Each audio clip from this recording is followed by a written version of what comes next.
الحمد للہ رب العالمین والصلاة والسلام علی سید الانبیاء والمرسلین سیدنا و مولانا محمد وعلی آلہ واصحابہ اجمعین، اما بعد فاعوذ باللہ من الشیطان الرجیم، بسم اللہ الرحمن الرحیم۔ شہر رمضان الذي انزل فيه القرآن هدى للناس وبينات من الهدى والفرقان، وقال النبي صلى الله عليه وسلم تعاهدوا هذا القرآن فإنه أشد تفصيا من صدور الرجال من الإبل في عقلها، او كما قال صلی اللہ علیہ وسلم۔ سمٹ کے بیٹھو، قریب آ جاؤ۔ محترم حفاظ کرام، عزیز بھائیوں، آج کا یہ اجتماع معمول کے مطابق رمضان مبارک کے شروع ہونے سے پہلے حفاظ کرام کو کچھ ہدایات دینے کے لیے اور یاد دہانی کرانے کے لیے منعقد کیا گیا ہے۔ رمضان مبارک کے مہینے کو قرآن پاک کے ساتھ اور قرآن پاک کو رمضان مبارک کے ساتھ خاص مناسبت حاصل ہے۔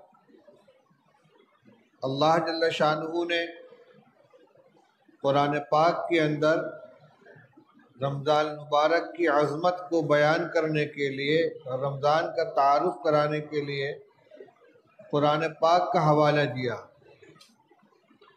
اور قرآن پاک کی عظمت کو بتانے کے لیے رمضان مبارک کا حوالہ دیا۔ چنانچہ فرمایا شہر رمضان الذی انزل فیہ القرآن، رمضان کا مہینہ وہ مہینہ ہے جس میں قرآن نازل کیا گیا۔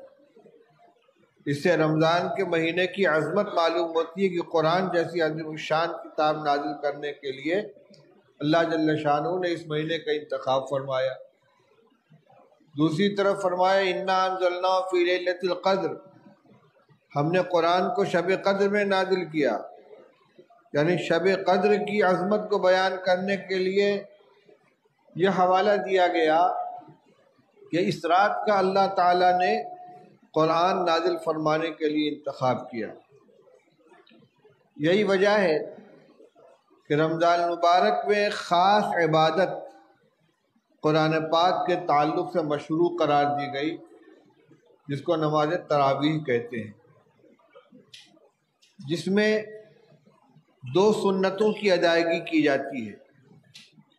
ایک 20 رکعات تراویح با جماعت ادا کرنا، اور دوسرے تراویح کے اندر 1 مرتبہ مکمل قرآن پاک کی تلاوت کرنا۔ یہ 2 مستقل سنتیں ہیں۔ پورے مہینے رمضان مبارک کا چاند ہو جانے سے لے کر عید کی چاند رات سے پہلے تک ہر رات میں 20 رکعت تراویح با جماعت ادا کرنا، یہ ایک مستقل سنت ہے۔ اور تراویح میں پورے قرآن پاک کا پڑھنا یا سننا یہ مستقل سنت ہے۔ ایک سنت کی ادائیگی سے دوسری سنت کی چھٹی نہیں ہو جاتی، اس لیے بہت سے لوگ جو چند روز میں قرآن پاک مکمل کر کے اپنے کو آزاد سمجھ لیتے ہیں، یہ غلط ہے۔ قرآن مکمل ہو گیا، ایک سنت ادا ہو گئی، لیکن پورے قرآن پاک کو پورے رمضان تراویح پڑھنے کی سنت بہرحال باقی ہے، چاہے حافظ ہو چاہے غیر حافظ ہو۔ قرآن پاک کے پڑھنے کی کچھ آداب ہیں۔ وَرَتِّلِ الْقُرْآنَ تَرْتِیلًا، قرآن پاک کو ٹھہر ٹھہر کر پڑھو۔ ہمارے ماحول میں الحمدللہ قرآن پاک کے پڑھنے پڑھانے کا جو معمول ہے، خاص طور سے جامعہ اسلامیہ میں حضرت حافظ عبدالرحیم صاحب رحمۃ اللہ علیہ کے دور سے، اور اب بھی وہی سلسلہ چل رہا ہے کہ نورانی قاعدہ پڑھا کر حفظ کا آغاز کرایا جاتا ہے اور قرآن یاد کرایا جاتا ہے تجوید کی رعایت کے ساتھ۔ پہلے یہ دو چیزیں الگ الگ ہوا کرتی تھی. حفظ کا ایک عمل ہوتا تھا، جیسے تیسے قرآن پاک کو یاد کر لیا، اور قرأت مستقل ایک فن کے طور پر سیکھا جاتا تھا قرأت کو. لیکن اب ابتدا سے قرآن پاک کی تصحیح کی جاتی ہے. تو جس طرح سبق سناتے وقت اور یاد کرتے وقت قرآن پاک کو تجوید کی رعایت کے ساتھ ٹھہر ٹھہر کر پڑھتے ہیں، تراویح میں بھی اسی طرح ٹھہر ٹھہر کر پڑھنا چاہیے. رفتار تیز ہو لیکن حروف کی ادائیگی صحیح ہونی چاہیے. صفات لازمہ کا ضرور اہتمام کرنا چاہیے. غنہ وغیرہ اور مد وغیرہ کو ترک نہیں کرنا چاہیے.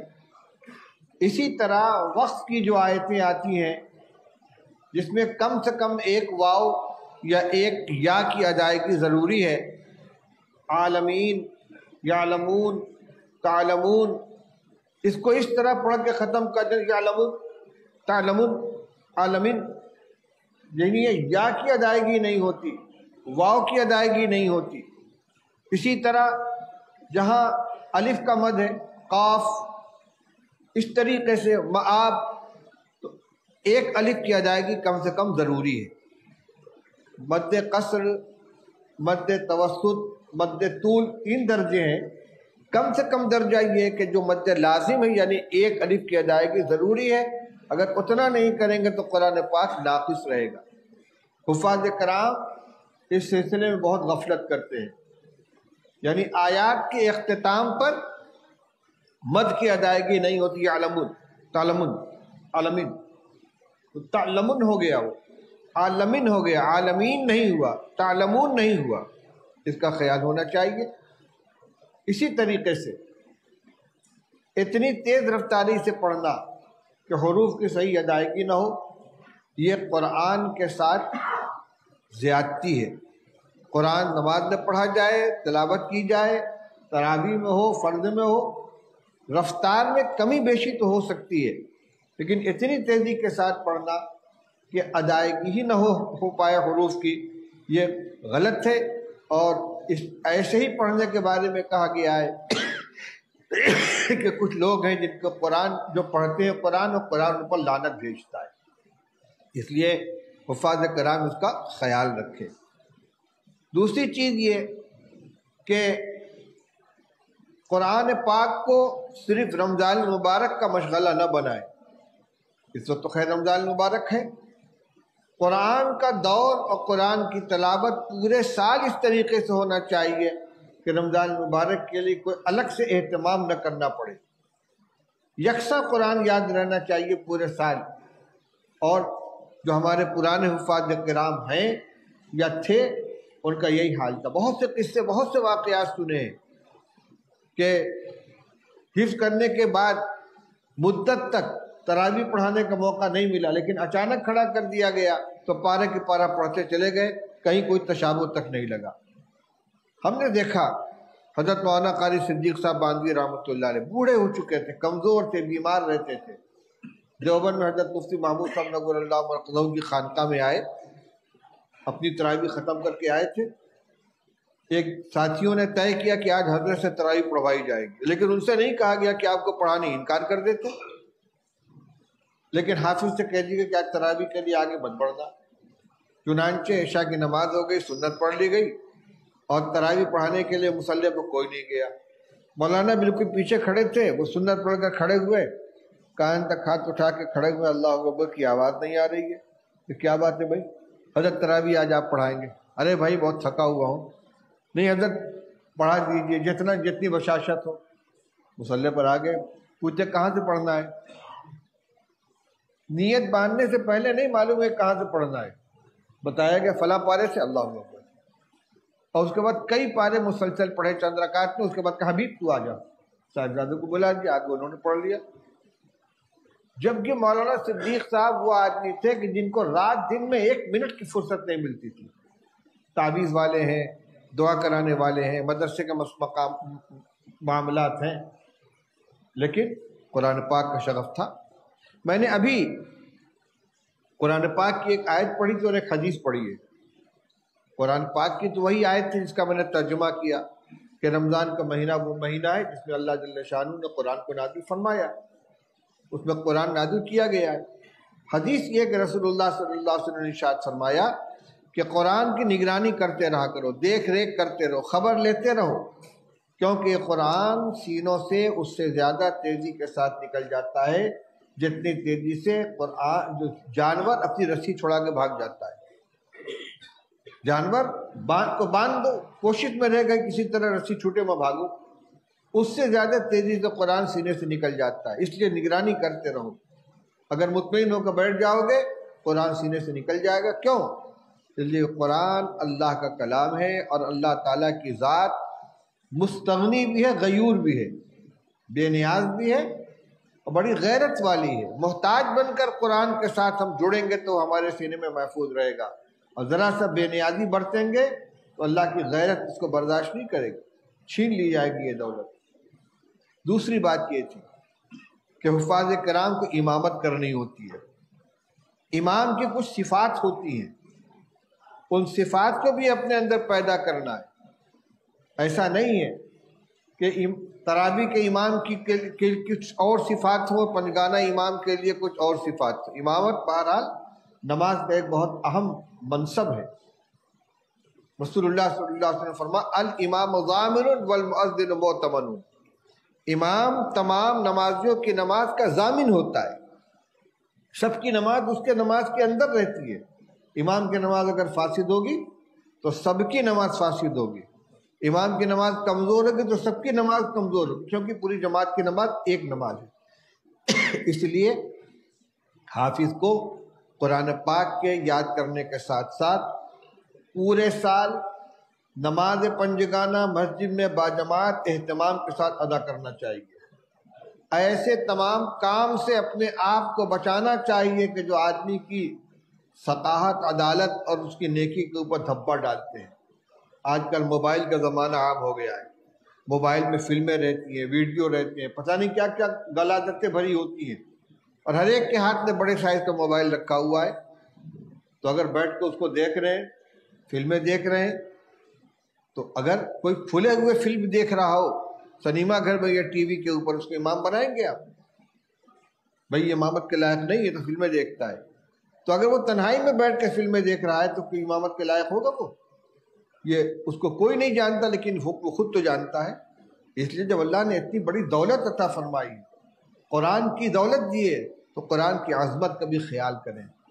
یہ نگاہ جس سے قرآن پاک کو دیکھا ہے، یہ زبان جس سے قرآن پاک کی تلاوت کرتے ہیں، اس کو پاک صاف رکھیں، نمازوں کا اہتمام کریں، گندے الفاظ زبان پر نہ آئیں، گالی زبان پر نہ آئیں، جھوٹ نہ بولیں، فحش قسم کا مذاق نہ کریں، نگاہوں کی حفاظت کریں، جماعت کا اہتمام کریں۔ اور اس کی حفاظت کے لیے جو جیسے اساتذہ اور ذمہ دار ترتیب بنائیں، دور کو پابندی کے ساتھ کرتے رہیں۔ تراویح اپنی مکمل ہونے کے پہلے بھی اور تراویح مکمل ہونے کے بعد بھی دور کا اہتمام ہونا چاہیے۔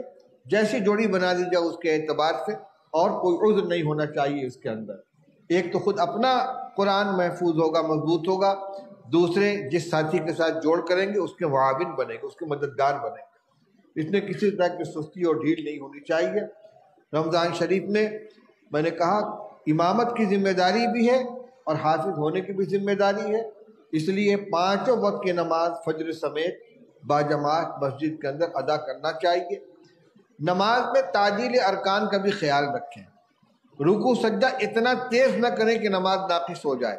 بہت مشہور روایت ہے، حضرت ایک صحابی خلاد بن رافع رضی اللہ عنہ مسجد میں آئے، رسول اللہ صلی اللہ علیہ وسلم تشریف فرما تھے، ایک کنارے کھڑے ہوئے، جلدی جلدی 2 رکعت نماز ادا کی، آ کر حضور سے سلام کیا، السلام علیکم ورحمۃ اللہ۔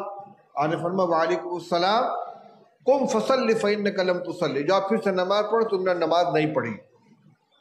تو پھر گئے، پھر انہوں نے اسی طرح نماز پڑھی، پھر آ کر سلام کیا، پھر آپ نے جواب دیا، پھر فرمایا قم فصلی فإنک لم تصلی، جاؤ پھر سے نماز پڑھو، نماز نہیں پڑھی تم نے۔ انہوں نے کہا یا رسول اللہ میں تو ایسے ہی جانتا ہوں۔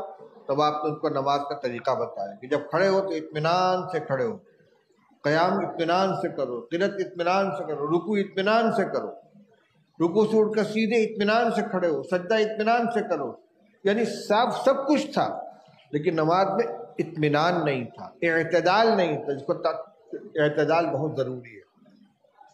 نماز تراویح ہو یا پنجگانہ نماز ہو، چاہے سنت ہو چاہے نفل ہو، اتنا اعتدال ضروری ہے کہ جس سے نماز صحیح ہو جائے۔ تہجد وغیرہ کی نماز ہوتی ہے، آدمی لمبے لمبے قیام کرتا ہے، لمبا رکوع سجدہ کرتا ہے، تراویح میں اتنا لمبا نہیں کر سکتا، لیکن کم سے کم رکوع کے اندر اطمینان سے 3 مرتبہ سبحان ربی العظیم اور سجدے میں 3 مرتبہ سبحان ربی الاعلیٰ پورا ہو جانا چاہیے۔ اسی طرح تحیات کے اندر بھی پورا ہونا چاہیے، التحیات درود شریف پورا ہو، چاہے دعا لمبی نہ پڑھ کر مختصر پڑھ لیں۔ اگر ربنا آتنا فی الدنیا حسنۃ وفی الآخرۃ حسنۃ وقنا عذاب النار بھی پڑھ لیں گے، رب اغفر وارحم وانت خیر الراحمین بھی پڑھ لیں گے، رب اجعلنی مقیم الصلاۃ پڑھ لیں گے، اللہم انی ظلمت نفسی پڑھ لیں گے۔ درود شریف کے بعد کی دعا میں بڑی گنجائش ہے، لیکن کوئی نہ کوئی دعا ہونی چاہیے۔ اسی طرح عام طور سے حفاظ دعائے ثنا چھوڑ دیتے ہیں، اللہ اکبر الحمدللہ رب العالمین، سب ملا کر 10 ترویحیں میں اگر ایک منٹ بھی لگے گا تو 10 منٹ کا اضافہ ہوگا۔ اس کے بعد کیا کرنا ہے؟ سونا ہی تو ہے، آرامی تو کرنا ہے۔ اللہ کے سامنے کھڑے نماز پڑھنے کے لیے تو نماز کی جو سنت ہے ان کو تو ادا کرے۔ دعائے ثنا کا پڑھنا سنت ہے کہ نہیں ہے؟ ایک سنت چھوڑیں گے تو نماز میں نقص آئے گی کہ نہیں آئے گا؟ میں یہ نہیں کہتا کہ بہت اطمینان سے پڑھیں کہ نمازیوں کے لیے بوجھ ہو جائے، لیکن جو لازمی تعدیل ارکان ہے وہ ہونا چاہیے۔